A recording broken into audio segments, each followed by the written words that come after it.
Let's talk about the slicing for the two-dimensional arrays. Let's take a simple example.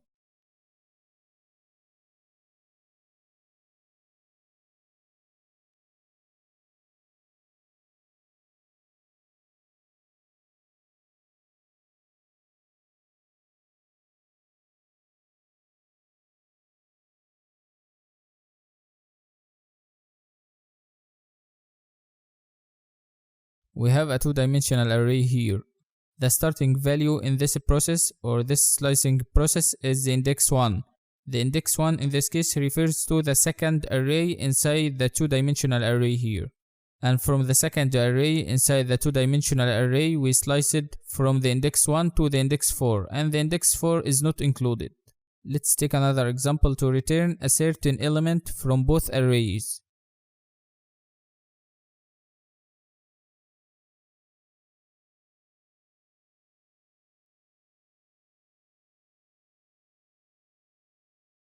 In this case, we used 0:2. This is to work with both arrays inside the two-dimensional array, or both elements. And you know the index 2 is not included, so we got the first array that has index 0 and the second array that has index 1 in this case.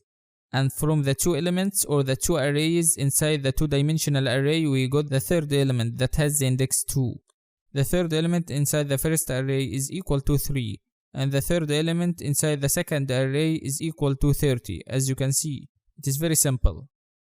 And using the same way, you can slice from the index 1 to the index 4 for both arrays inside the two-dimensional array. Let me show you that.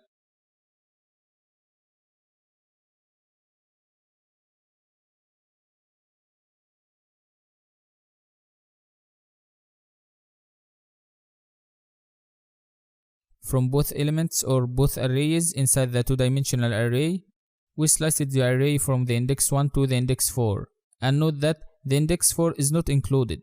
And this will return a two-dimensional array as you can see in the output. Because there are several elements or items from the first array or the first matrix, and also several elements or items from the second array or second matrix. The two-dimensional array in the output is 2, 3, 4 for the first element, and 20, 30, and 40 for the second element inside the two-dimensional array. That's it. That's all for this lesson. Try to do this by yourself. And if you need any help, please ask me and I'll answer you as soon as possible to provide you with support and assistance. Thanks a lot for watching. See you again next lesson.